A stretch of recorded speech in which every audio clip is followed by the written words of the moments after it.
Hey everyone, welcome back to my channel Old Coins Market, where we explore the rich world of coins, collectibles, and currency. If you're a history buff, a numismatist, or someone who just found a penny and wondered if it's worth more than face value, you're in the right place.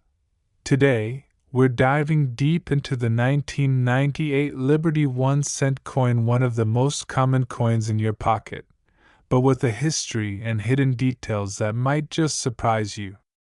We're talking about the design, the story behind the coin, how much it's worth in circulation, rare varieties to look out for, and what collectors are paying for pristine examples today. So grab your coin jars, and let's get into the cent that speaks volumes about American heritage. Let's rewind to the early days of American coinage. The cent, or 1-cent coin, was first authorized in 1792 under the Coinage Act. It started large, literally, with the famous large cent. Fast forward to 1909, and the United States Mint released the Lincoln cent to commemorate the 100th anniversary of Abraham Lincoln's birth. The design was revolutionary. Lincoln became the first real person to appear on a regular issue U.S. coin. Designed by Victor David Brenner, the coin initially featured wheat stalks on the reverse, the iconic wheat penny. But in 1959, the reverse was changed to the Lincoln Memorial in honor of Lincoln's 150th birthday. And that's the design you'll find on the 1998 penny. Lincoln on the obverse, that's the front, and the Lincoln Memorial on the reverse. So, where does Liberty come in? Well, it's prominently inscribed just to the left of Lincoln's bust. The word liberty has been featured on all U.S. coinage to reflect one of the core values the country was founded upon. And that brings us to the 1998 Liberty 1-cent coin. Now, let's look at the design in detail. On the obverse, we see President Abraham Lincoln, a profile facing right. The inscriptions include, "In God We Trust" above his head, Liberty to the left, and the date 1998 to the right, along with the mint mark, either a D for Denver or no mark at all for Philadelphia. Turn the coin over, and the reverse displays the Lincoln Memorial.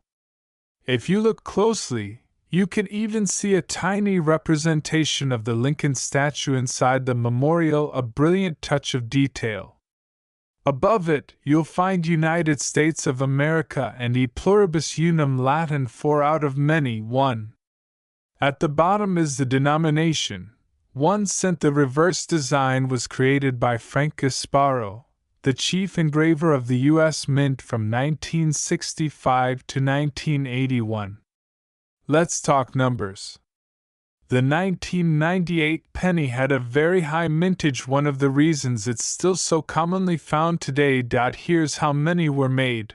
Philadelphia Mint approximately 5.1 billion, Denver Mint about 5.2 billion, San Francisco Mint roughly 2.1 million. That brings the total mintage to over 10.3 billion coins. Because of this massive number, most 1998 pennies aren't rare. They're found everywhere, in piggy banks, vending machines, under couch cushions, you name it. However, not all 1998 cents are created equal. So what should collectors look for? Are there any rare or valuable versions of this penny? Absolutely, and they can be worth hundreds, even thousands in the right condition. Here are some key varieties to watch for. In 1998, most pennies had the letters A and M in America very close together, known as a close AM.